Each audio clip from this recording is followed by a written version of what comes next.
ఈ ఫోటో అక్కడి నుంచి ఎందుకు తీసావు? హాల్ అందంగా ఉండాలని. అందంగా ఉండాల్సింది హాలు కాదు, మనుషుల మనసులు. ఇదిగో చూడు, నా సంగతి నీకు పూర్తిగా తెలిసినట్లేదు. మర్యాదగా ఫోటో తీసుకెళ్ళి అక్కడ తగిలించు. 10 మంది వచ్చిపోయే ఇంట్లో దిష్టి బొమ్మలా ఈ చెత్త ఫోటో ఎందుకు? మా వదిని పిల్లల్ని చిన్నచూపు చూస్తూ అడుగున అవమానాలు పాలు చేస్తున్నారు. దానైనా క్షమితేమో కానీ చనిపోయిన వాళ్ళు అవమానిస్తే మొత్తం నీ ప్రాణాలు. ఏం చేస్తావు? ఏమైనా చేస్తాను. You shut up! రాజా,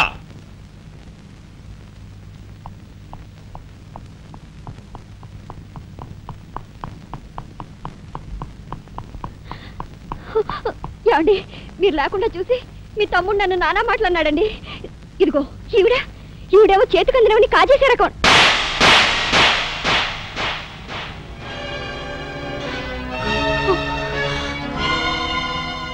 నువ్వు నాకు భార్య మాత్రమే.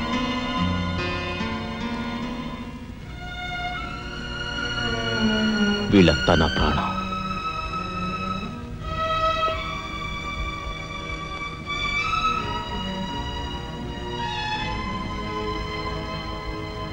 మర్యాదగా ఈ ఫోటో అక్కడ తగిలించకపోతే మా తమ్ముడు చేస్తానన్న పని నేను చేసి చూపిస్తాను.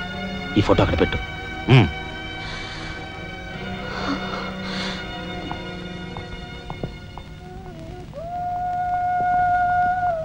సారీ అన్నయ్య, జరిగిన దానికి నేనే సారీ చెప్పాలి.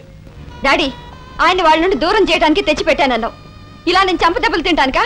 వాళ్ళంతా సెంటిమెంటల్ ఫూల్స్. మీ ఆయన్ని వాళ్ళ దగ్గర నుంచి వేరు చేయడం నీ వల్ల కాని పని అని నాకు ఇప్పుడే కదా మా అర్థమైంది.